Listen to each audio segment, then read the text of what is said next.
किसान नेता राकेश टिकैत ने किसान आंदोलन को लेकर केंद्र सरकार को दो टूक कह दिया है कि सरकार कृषि कानून रद्द करे और जब तक ऐसा नहीं होता वो घर वापसी नहीं करेंगे। टिकैत ने कहा है कि सरकार चाहे 10 दिन या फिर अगले साल किसानों से बात करना चाहे तो वो तैयार हैं।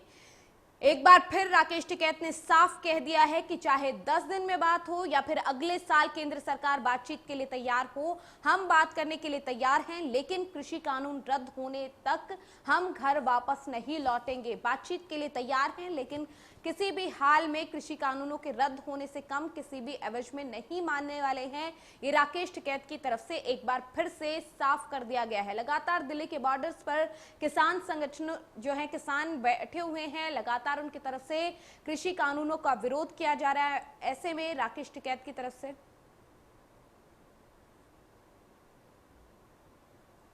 10 दिन या अगले साल केंद्र बैठक करे, हम बैठक के लिए तैयार हैं। चाहे 10 दिन में कर ले या 10 दिन के अंदर तारीख तय की जाए या अगले साल तारीख तय की जाए बातचीत के लिए, हम बातचीत के लिए तैयार हैं, लेकिन कृषि कानून रद्द होने से कम में हम वापस नहीं लौटेंगे। ये कहा गया है राकेश टिकैत की तरफ से। 79वां दिन है आज किसानों के आंदोलन का, और इस बीच में राकेश टिकैत का ये बड़ा बयान सामने आया है, जब उन्होंने कहा कि 10 दिन हो या अगले साल तक, जब सरकार बातचीत के लिए तारीख दे, हम बातचीत के लिए तैयार हैं, लेकिन कृषि कानून रद्द होने से कम में हम नहीं मानेंगे और कृषि कानून रद्द किए बिना, करवाए बिना हम घर वापस नहीं लौटेंगे।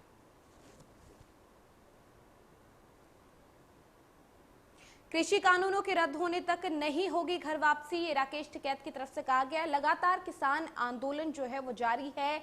79वां दिन है जब किसान दिल्ली की सीमाओं पर डटे हुए हैं। लगातार उनकी तरफ से मांग की जा रही है कि किसान आंदोलन तब तक जारी रहेगा जब तक कृषि कानून रद्द नहीं होते, और ऐसे में राकेश टिकैत का ये बड़ा बयान सामने आया है किसानों और सरकार की बैठक को लेकर, जहां उन्होंने कहा है कि 10 दिन हो या अगले साल केंद्र जब बैठक के लिए समय देगी, तय करेगी तारीख, हम बातचीत के लिए तैयार हैं, लेकिन जब तक कानून रद्द नहीं होंगे घर वापसी नहीं होगी। आपको बता दें कि लगातार किसानों की तरफ से आगे की रणनीति तय की गई है। अलग अलग दिन पर किस तरीके से किसानों का कार्यक्रम रहेगा। 18 फरवरी को किसानों की तरफ से रेल रोको अभियान चलाया जाएगा। 14 फरवरी को पुलवामा के शहीदों को श्रद्धांजलि देंगे, और साथ ही साथ अब राकेश टिकैत ने यह कहा है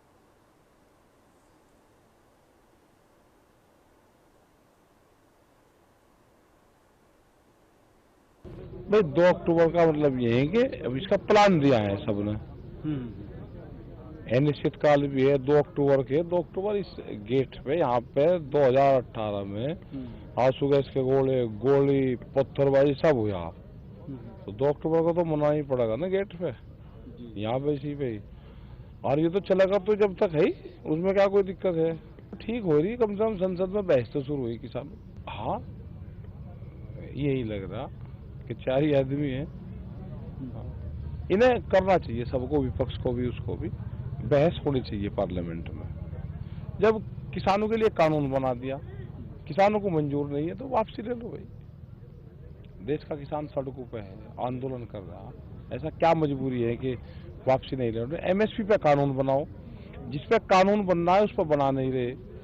उस पर बन जाएगा तो पूरे देश के किसानों को लाभ हो जाएगा। जो भी खरीद करेगा उसके कम पे खरीद नहीं करेगा। ये वे तो उनका पॉलिटिक्स वो है, वो भी स्मृति ईरानी भी भाई वे भी ठाल लिया, उसे भी कुछ ना कुछ कहना, तो कहने के लिए कहना पड़ेगा, बोलना पड़ेगा। तो वो जहाँ महाराष्ट्र से जहाँ से आ रही चीको का वो है, तो वहाँ के भी हालात खराब है। उनकी पॉलिसी बनानी चाहिए उनको सरकार। उनका जो चीको का जो फार्मर्स है और जो फ्रूट्स का फार्मर्स है, वहाँ का नारियल का फार्मर्स है, जहाँ से वे है धानु, तो पूरी बेल्ट उनकी चीकू की है। उनके लिए क्या उनकी पॉलिसी है भारत सरकार की, उसमें कीड़ा इल्ली लगती है वहाँ पे, उसको क्या सुविधाएं में दे रही है। तो स्मृति ईरानी उस पर जरूर उनको बोलना चाहिए। जहाँ उनका घर है तो चीकू के चारों तरफ से बागान और वो है वहाँ पे, तो उनके बारे में क्या उनकी पॉलिसी है वो भी स्पष्ट कर देनी चाहिए। बड़ा बयान सामने आया है, जहां उन्होंने कहा है कि सरकार और किसानों के बीच में बैठक चाहे 10 दिन में हो या अगले साल हो, हम बातचीत के लिए तैयार हैं, लेकिन कृषि कानूनों के रद्द होने से कम में नहीं मानेंगे।